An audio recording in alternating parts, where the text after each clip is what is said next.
Engineering यानी अभियांत्रिकी एक विज्ञान तथा व्यवसाय भी है जो मनुष्य की विविध जरूरतों की पूर्ति करने में आने वाली समस्याओं का समाधान वैज्ञानिक आधार पर करता है, जिसमें वह गणितीय, भौतिक एवं प्राकृतिक विज्ञान का भी उपयोग करता है।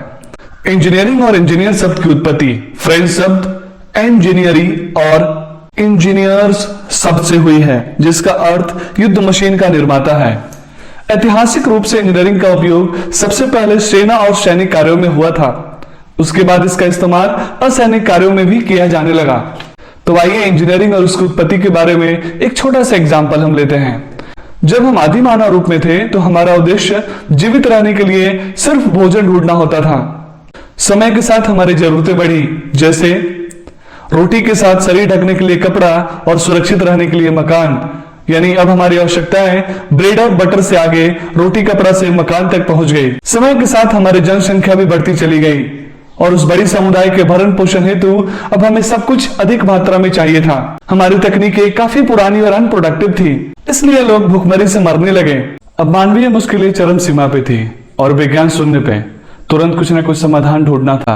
बुद्धिजीवी समाज के लोग अब अपने पुरातन में लौटकर जीवन जीने का रहस्य ढूंढने लगे। हमने उन प्राचीन शास्त्रों से उस विज्ञान का रहस्य ढूंढ लिया जो हमारे आज के विज्ञान का आधार है। अगर मैं निचोड़ कहूं तो हम उसी विज्ञान से आज हर प्राणी के लिए रोटी, कपड़ा और मकान देने में सक्षम हैं। यहीं से तो शुरुआत हुई थी हमारी इंजीनियरिंग कला की।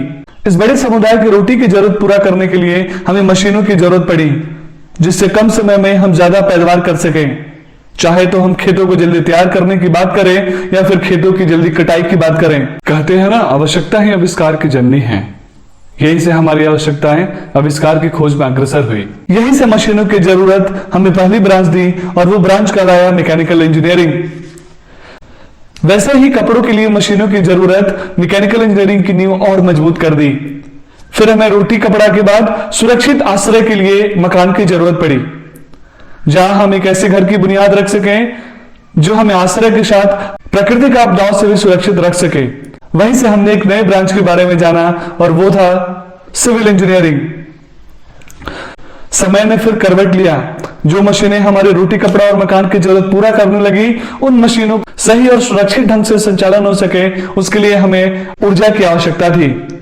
तथ्यों के आधार पर उपलब्ध सभी ऊर्जाओं में वैद्युत ऊर्जा सबसे ज्यादा प्रभावी और एफिशिएंट थी। इसलिए बिजली बनाना और उसका उपयोग करना हमें वैद्युत इंजीनियरिंग यानी इलेक्ट्रिकल इंजीनियरिंग के बारे में अवगत कराया। ये वो तीन इंजीनियरिंग ब्रांचें जो हमारी ब्रेड एंड बटर की जरूरत को पूरा करने लगी कहलाई कोर ब्रांचेस। समय के साथ हमारी आवश्यकताएं और बढ़ने लगी और हमारा ध्यान ज्यादा एफिशिएंट तकनीक की तरफ आकर्षित हुआ, जहां से हमने कंप्यूटर क्रांति की शुरुआत करी। कंप्यूटर का हमारी मशीनों के स्व संचालन में उपयोग हमारा काम और आसान कर दिया, जहां से हमें एक और ब्रांच मिला जो आज के तकनीक विज्ञान का बैकबोन है, और वो है कंप्यूटर साइंस इंजीनियरिंग। कंप्यूटर को और ज्यादा पावरफुल और तेज बनाने के लिए हमें उसका बेस यानी सॉफ्टवेयर उन्नत करना पड़ता था, जहां से सॉफ्टवेयर की क्रांति की शुरुआत हुई और आज हम हर काम करने के लिए उसे सॉफ्टवेयर पे आश्रित हैं। और यहीं से हमें मिला information and technology means IT engineering. एक तरफ जहां हम सूचनाओं को एक जगह से दूसरी जगह भेजने के लिए विभिन्न प्राचीन तकनीकों का उपयोग किया करते थे, जिससे कबूतर से संदेश भेजना। लोगों में समय का अभाव और कम समय में ज्यादा से ज्यादा संदेश पहुंचाने के लिए एक नए क्षेत्र का विकास करना पड़ा, जहां से हम टेलीकम्युनिकेशन के क्षेत्र में अग्रसर हुए, जो कम पावर और ज्यादा फ्रीक्वेंसी पे काम करता है। और वही ब्रांच एक नया मटेरियल का इजाद किया, वो था सेमीकंडक्टर। और इस ब्रांच को हमने इलेक्ट्रॉनिक्स और कम्युनिकेशन इंजीनियरिंग का नाम दिया। अब हम एक ऐसे इंजीनियरिंग की बात कर रहे हैं जो केमिकल प्रोसेस के विकास के साथ केमिकल प्लांट की डिजाइनिंग और मेंटेनेंस के कार्य से जुड़ा है। ये ब्रांच हमारे अच्छे स्वास्थ्य और अच्छे पर्यावरण के लिए काफी उपयोगी है, और वो ब्रांच कहलाया केमिकल इंजीनियरिंग।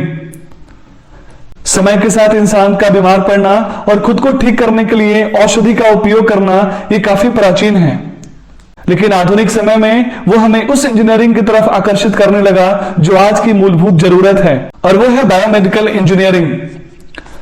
मशीनों का युग है, यह प्रगतिशील दुनिया है, इसलिए मैकेनिकल इंजीनियरिंग की जिम्मेदारी काफी बड़ी हो गई। और मैकेनिकल इंजीनियरिंग के अंदर डिटेल्ड स्टडी करने के लिए बहुत सारे नए ब्रांचेस का इवोल्यूशन हुआ, जैसे automobile engineering, thermal engineering and production engineering. अब हम उन ब्रांचेस की बात कर लेते हैं जो एक से अधिक ब्रांचेस के सहयोग से ही बने हैं, जिसमें सबसे पहला स्थान आता है एरोस्पेस इंजीनियरिंग, जिसमें हम एयरक्राफ्ट, सैटेलाइट, रॉकेट्स और हेलीकॉप्टर का डिजाइन, निर्माण और मेंटेनेंस करते हैं। अगला ब्रांच है मरीन इंजीनियरिंग। यह समुद्र की यातायात गतिविधियों पर नजर और सुरक्षा का काम करती है। यह सिर्फ जहाज, युद्धपोत, पनडुब्बी और बंदरगाह तक ही सीमित नहीं है। इसमें नेवल आर्किटेक्चर का भी काम होता है। इस कार्य के लिए आपको मैकेनिकल, इलेक्ट्रिकल और सिविल इंजीनियरिंग का ज्ञान बहुत ज्यादा जरूरी है। समय के साथ इंसान की जरूरत और विज्ञान दोनों का विकास हुआ और उसी के साथ इंजीनियरिंग में कई सारे नए आयाम जुड़े, जैसे agriculture engineering, robotics engineering, mining engineering, petroleum engineering, environmental engineering, power engineering, production engineering, transportation engineering, textile engineering. और इंजीनियरिंग यही खत्म नहीं हुआ, इसका दायरा प्रतिवर्ष बढ़ते जा रहा है। जैसे आज की टेक्नोलॉजी युग में artificial intelligence, internet of things means IoT, data management, cloud computing पर भी काम हो रहा है और कुछ यूनिवर्सिटीज में ये एक नए ब्रांच के रूप में भी पढ़ाए जाते हैं। इंजीनियरिंग आज हमारे जीवन की उन्नति और सुरक्षा की जिम्मेदारी ले चुका है। यह पुरातन में भी अपना उपयोग और कौशल दुनिया को दिखा चुका है, चाहे वो त्रेता युग में रामायण के युद्ध के समय समुद्र पर बनाया गया पुल हो या फिर 20वीं सदी में बनने वाला बुर्ज खलीफा हो। अंत में मैं यही कहूंगा, इंजीनियरिंग सिर्फ पढ़ाई या कोर्स नहीं है।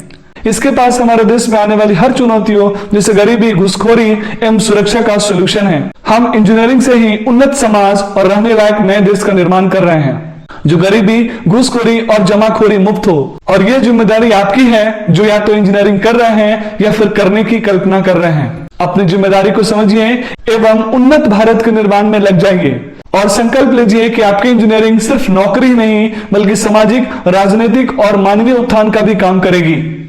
अंत में बस यही कहूंगा कि इंजीनियरिंग में तो बहुत सारे ब्रांचेस हैं, लेकिन आपका चुनाव सिर्फ उसी ब्रांच की तरफ होना चाहिए जिसके प्रति आपका रुझान हो और जो आपका पसंदीदा हो। डियर स्टूडेंट्स, यह हमारी सीरीज का सेकंड वीडियो था। आगे के वीडियोस में हम इंडिविजुअल एक एक ब्रांच के बारे में काफी डिटेल में आपके साथ डिस्कस करेंगे। मैंने आपको कोई गाइडेंस नहीं दिया, बस मैंने आपको सही जानकारी दी। इस जानकारी के आधार पर आप अपने आने वाले भविष्य में सही चुनाव कर सकते हैं। धन्यवाद। जय हिंद, जय भारत।